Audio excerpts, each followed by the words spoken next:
భగవంతుడు మనిషికి ఇచ్చిన వరాలలో అతి ముఖ్యమైనది ప్రతిస్పందించడం. అయితే ఎటువంటి పరిస్థితిలోనైనా ఎలా ప్రతిస్పందించాలో ఎన్నుకునే స్వాతంత్రం ఒక సాధారణ వ్యక్తిని అసాధారణ వ్యక్తిని చేస్తాయి. అయితే దీనికి ఒక మంచి ఉదాహరణ చెప్తాను. మదన్ మోహన్ మావల్య అనే ప్రొఫెసర్ గారు బెనారసీ హిందూ యూనివర్సిటీ స్థాపించే పనిలో ఉన్నప్పుడు అతనిని ఎన్నో సమస్యలు చుట్టుముట్టాయి. దీనికి తోడు ఎన్నో ఆర్థిక ఇబ్బందులు కూడా ఎదుర్కోవాల్సి వచ్చింది. యూనివర్సిటీ స్థాపించే దృఢ నిశ్చయం కలవారు చేత ఎక్కడా ఆగకుండా ఎన్నో ఊర్లు తిరిగి ఎంతో మందిని కలిసి విరాళం పోగు చేశారు. అదే సందర్భంగా హైదరాబాదు నైజాం నవాబును కూడా కలిసి విరాళం అడిగారు.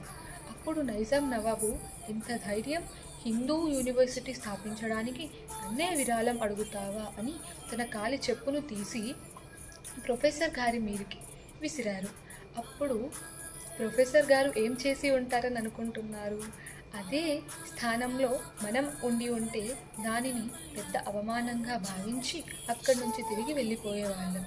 కానీ మదన్ మోహన్ మావల్య గారు మాత్రం ఏమీ మాట్లాడకుండా ఆ చెప్పు తీసుకొని నేరుగా ఊరిలోకి వచ్చి ఆ చెప్పుని వేలం వేయడం ప్రారంభించారు. తమ నైజాం నవాబు గారి చెప్పు అని తెలుసుకున్న ప్రజలు పోటీ పడి మరి ఆ చెప్పును వేలం పాడడం మొదలుపెట్టారు.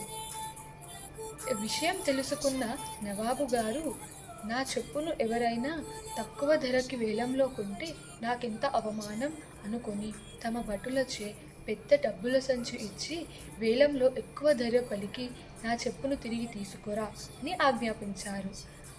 ఆ వేలంలో వచ్చిన డబ్బులతో మదన్ మోహన్ మావల్య గారు తన యూనివర్సిటీ స్థాపించే పనిని విజయవంతంగా పూర్తి చేశారు. దీని నుంచి మనం నేర్చుకోవలసిన విషయం ఏమిటంటే, లక్ష్యం అనే బాటలో మనం ప్రయాణిస్తున్నప్పుడు మనకు ఎన్నో అడ్డంకులు, ఎన్నో అపజయాలు ఎదురవుతూ ఉంటాయి. కానీ మనం వాటిని కూడా మన లక్ష్యానికై అనుకూలంగా మార్చుకొని అందులో విజయం సాధించాలి.